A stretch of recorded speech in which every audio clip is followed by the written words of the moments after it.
Microscopic Lust. Chapter 20. Helena has been massaging her head ever since this morning. This dizziness is not just because of too much caffeine or nicotine. Although true, she did drink and smoking too much. Today is the last day of Mr. Gore's and Amanda's honeymoon series. They will soon return to the city of Puerasabha. But Octava hasn't been home for 2 days. What should Helena tell to her parents? Helena repeatedly tried to call Octava's number. And, of course, her stepsister would divert the call and make Helena talk to the message answering machine. "Come on, pick up the phone, Octava," Helena exclaims, almost screaming. At least Octava's phone is always on. This means Octava is in a safe place, with a power plug and not abandoned. But still, what should Helena tell their parents? What if Octava ran away? What if she wanders off on the road? Helena didn't know anything about Octava's campus. So, Helena contacted her girlfriend as soon as possible.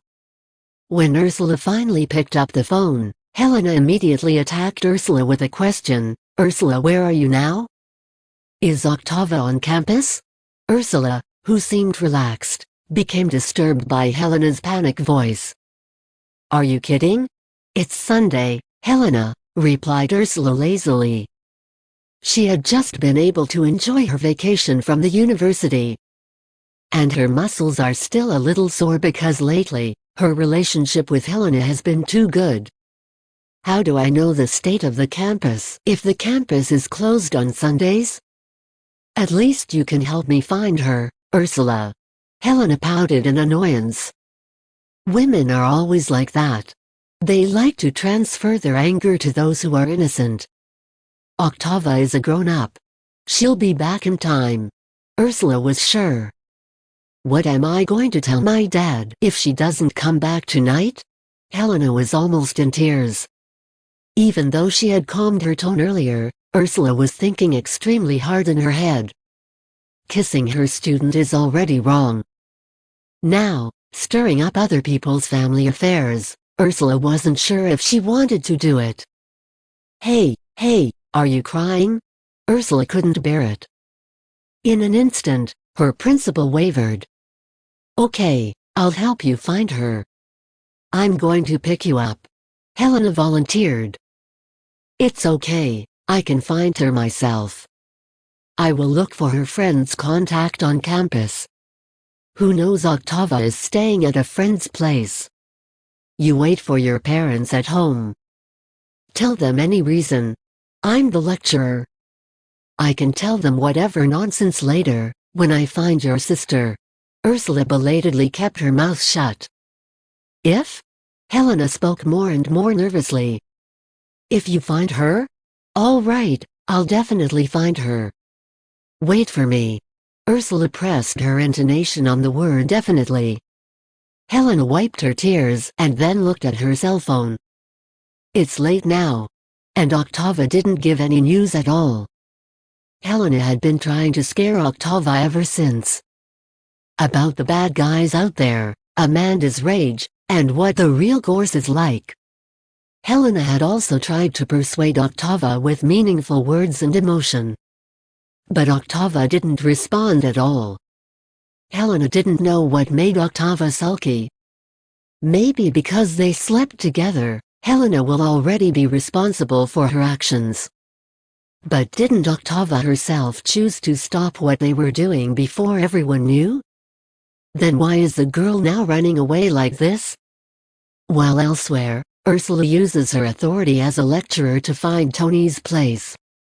She has access to confidential databases belonging to all campus residents. Ursula only had to enter her lecturer's identity number, then her password. Then, she got it.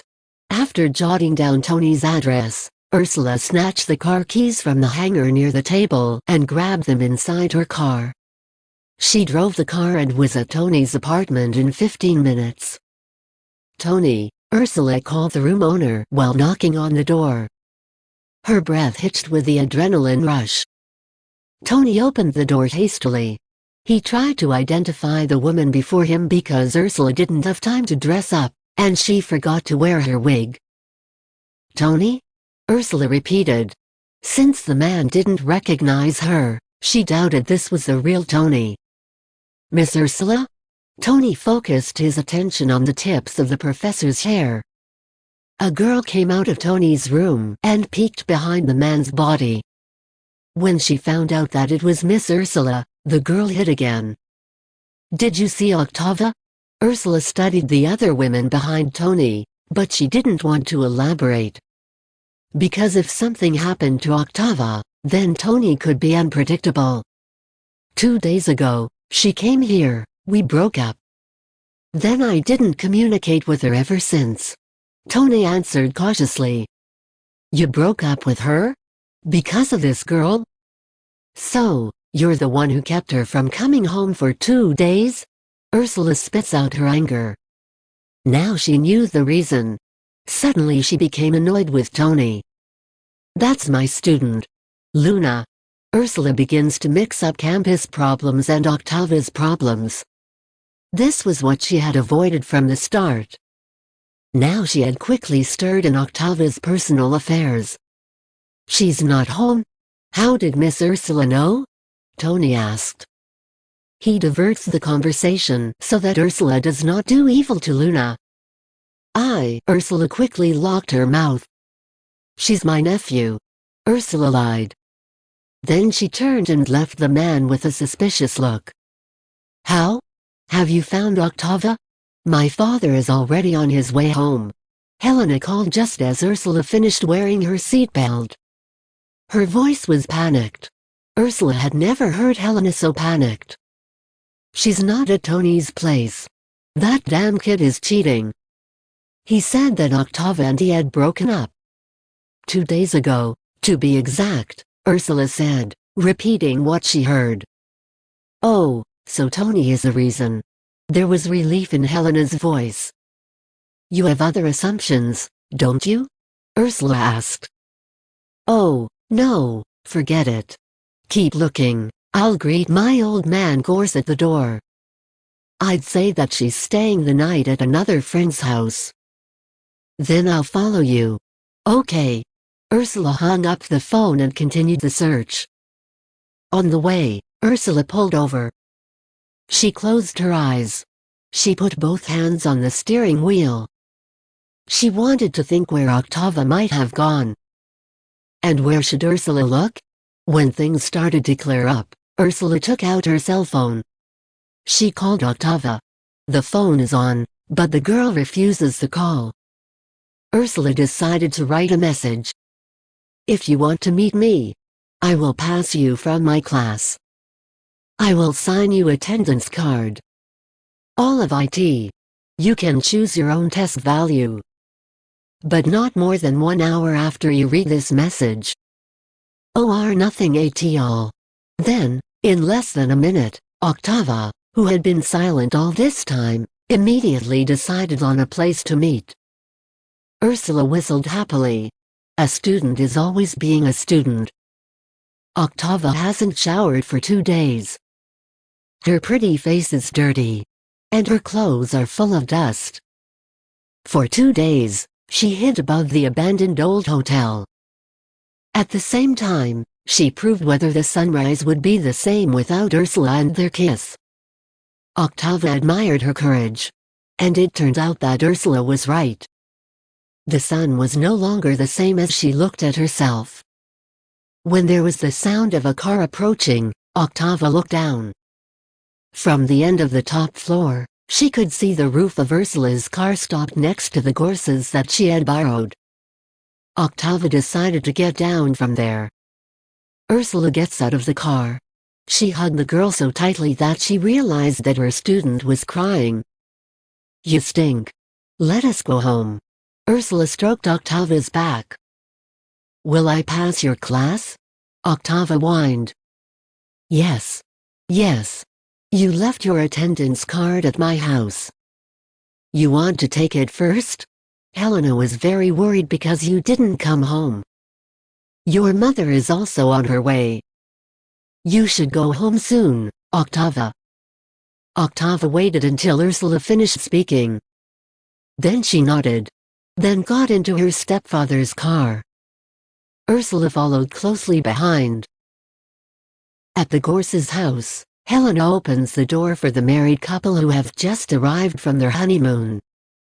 With a cheerful tone, the girl greeted, "Dad, if you say you will come early, I will not let Octava take your car and stay at her friend's house." "Octava has friends?" Amanda screamed, and her body wobbled like she was about to pass out. "Or maybe it's just the long journey and exhaustion." Realizing that Helena was suspicious, Helena improvised. Actually, she had to, because it was a group assignment. "I'll be looking for her in a moment." "It's okay, Helena. Let Octava have fun while young. We'll just rest in our room." Gorse answered understandingly. "I can use the office's car tomorrow." "Tell Octava not to worry." Helena was grateful in her heart. She glanced at her cell phone. Ursula hasn't been heard yet. "You take a shower. I'll sign your attendance." Ursula spoke to Octava. The girl nodded and walked into the house. Ursula opened the front door for Octava. "Don't use the upstairs room," Ursula spoke, anticipating that Octava would not be surprised to see the contents of her room. Octava turned to her teacher. "Are you too worried if your 50 Shades of Grey collection is exposed?" asked Octava threateningly. Plot twist. It belongs to your half-sister. "How could it be?" Octava glared in disbelief. "You just don't know her yet." Ursula smiled sarcastically. "Whatever." Octava remembered the incident in Helena's room before she ran away from home. Octava then stepped into the guest bathroom next to the kitchen.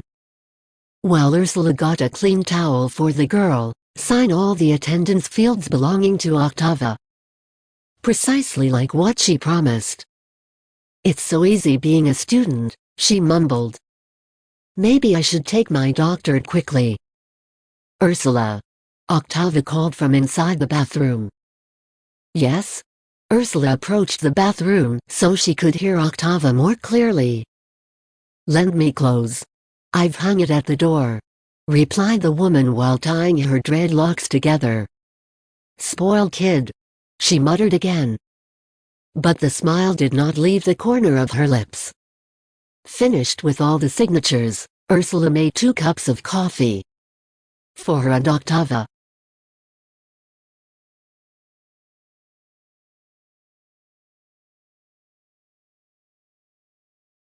Microscopic Lust. Chapter 21. "Where's the coffee for me?" asked Helena, who suddenly appeared at Ursula's kitchen door. She stood straight. Her arms were crossed behind her back, and her chest was outstretched. She raised her chin as she looked at her lover. Hearing Helena's voice, Ursula stopped stirring her coffee. Slowly she turned to face Helena. "I was just about to call you," replied Ursula. Her tone floated with an inexplicable fear. "Of course." Helena smiled sarcastically. She stepped closer to Ursula. Slowly, Ursula felt even more intimidated by Helena's gestures. "You found her, or did you the one who hid her?" whispered Helena. But the whisper no longer sounded as exciting as it used to be. Helena turned into a wolf, ready to suck Ursula's courage and eat her alive. Ursula knew that Helena was not in a good mood. Helena was worried and jealous at the same time. Ursula wanted to explain everything. She can explain everything. From A to Z clearly, with a coherent structure. But it's useless. At a time like this, Helena won't listen to it.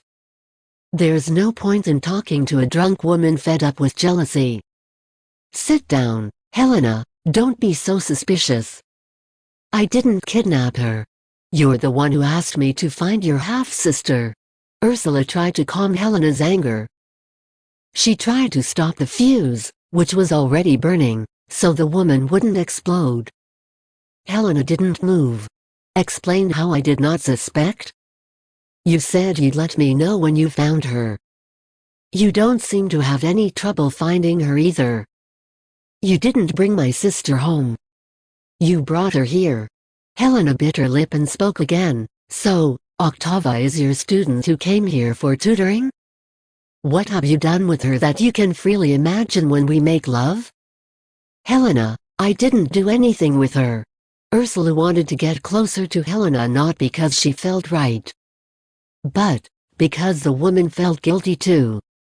At that moment, Octava came out of the bathroom with a refreshed face. Helena thought Ursula's clothes matched the girl's skin tone. So, Helena and Ursula's quarrel became a cold war for a while. Let's go home, Octava. Aunt Amanda is looking for you. Helena addressed the sentence only to Octava. It would be not very smart if Ursula tried to restrain her. I made coffee for you. How about we have coffee first? Anyways, so Octava can explain how you got here. Ursula tries to use Octava to resolve her misunderstanding with Helena. But Octava was silent. She didn't know what to say. Because the main reason she left home was that she couldn't stand the sight of these two women. Let's go home, Octava. Helena patiened herself. She lowered her voice. She clenched her jaw. Octavia sighed. She approached the table, grabbed the timesheet and folded it in half. I'm going home with you, Helena. But, I'll have the coffee first. Octava didn't want to be annoying. She just wanted to be fair to them. Helena had no choice but to agree. Okay. I'll be waiting in the car. Helena walked out of the house and waited in Gorse's car. Ursula thrust her homemade coffee in front of Octava. You didn't intentionally make me fight with her, right? Ursula faced Octava, who was sitting on the dining chair while rubbing her wet hair with a towel. From time to time, Ursula glanced outside. To Helena, who was sitting in the car's driver's seat watching those two girls in the house. Her behavior was like an investigating detective. Why do you have to fight? Octava asked. She was blowing coffee in a cup, waiting for Ursula's answer. That's exactly it. She thinks I hit you. When I was the one who found you. Ursula didn't seem to accept it. Besides, Helena doesn't have to be jealous. There's nothing between us, Octava. Are you sure, Ursula? You kiss me and you say we're nothing? Is it normal for you not to graduate a college student and take her to the top of an old building to watch the sun rise and kiss her? Asked Octava. What is your teaching method? Octava's sarcasm grew sharper. Okay, Octava. It was my fault. But, I regret it. I apologize for being presumptuous and unprofessional. I'm not a good teacher. After all, Ursula calmed herself for a bit. After all, I think Helena likes you most. She doesn't stop talking about you. Except when she's on top of me. Never mind, don't tell me any further. You two are no different. Octava was injured suddenly. She knew why but was too lazy to explain. What do you mean we're no different? Ursula asked. Octava looked at Ursula. You are all annoying. You guys are no different. Are you sure?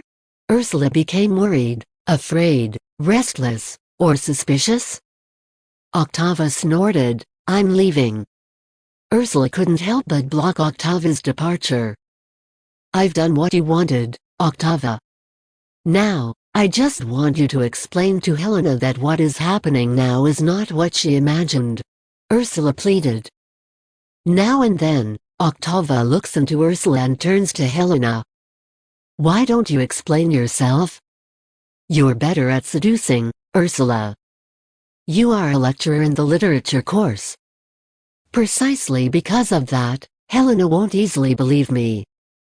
But, she might believe you. Please. I don't want to fight with her. I love her, Octava. Not because she's a billionaire's daughter?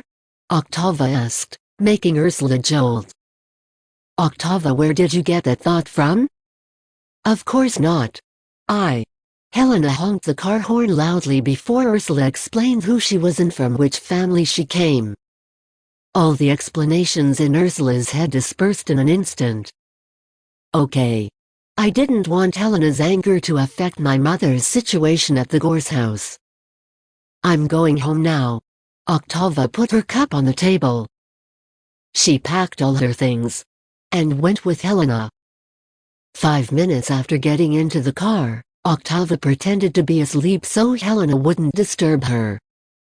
Even though Octava knew that Helena would sooner or later force her to tell Helena about how she got to Ursula's house.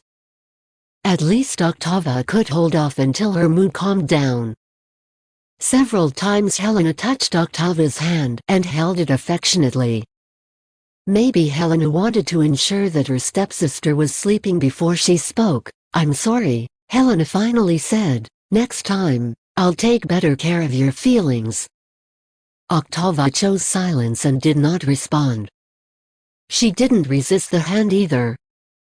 She needed it even though Octava couldn't admit that just being away for 2 days had made her miss Helena so much. The rest, after arriving at Gorse's house, Octava immediately went up the stairs and into her room. 15 minutes later, Helena followed her. Without knocking, the woman entered Octava's room. She sat on the edge of the bed, looking at Octava, who was ready to sleep in a pastel pajama suit. Octava didn't push Helena away. She acted as if Helena wasn't there. She climbed into bed after turning on the nightlight. Can I sleep with you? Helena asked quietly. Octava shifted her sleeping position. What do you want, Helena? Just sleeping next to you. I promise I won't mess around. I just want to lie down next to you. Helena turned to look at Octava. Octava waited a moment. She looked at Helena's haggard face. She watched her normally bright green eyes become sunken and dark from the dim lighting. She felt unbearable and finally shifted her body. Make room for Helena. Helena thanked, then crawled onto the bed. She covered her body. She wanted to lay next to Octava instead. She keeps her distance. And now, it was Octava who became restless. Don't you feel bad for Ursula? What are we doing this for? Octava asked without looking at Helena. Helena sighed. She knew what she was doing now to Octava would not be fair to Ursula. However, she didn't want to lose either of them. I won't be able to lose Ursula. But I like you. I liked you from the start, Octava. Why it's so hard for you to understand? I just broke up with Tony. He's having an affair. If you don't mind, give me some time alone. I'm not like you, Helena. I never thought of getting there. Moreover, I can't seize someone who already has a girlfriend, explained Octava to herself. And she knew, in her heart, that she couldn't choose between Ursula or Helena. They were so different that Octava felt more and more drawn into the unorthodox shackles. She doesn't want to be the third person and make other people break up because of her. She doesn't want to be the Luna between Ursula and Helena's relationship. Beyond that, what would Amanda say? Yes, Octava. I understand. Ursula promised to sign my attendance paper and pass me. That's why I immediately gave up. She's trying to help you, Helena. She loves you very much. Saying that alone made Octava's heart ache. What's more, she imagines herself to be a stranger in her stepsister and Ursula's relationship every time. I should have trusted her. Tomorrow I will apologize to her. Octava didn't respond. She chose to pretend to be asleep. She let Helena hug her and kiss her temples before their eyes were completely closed because they were too tired.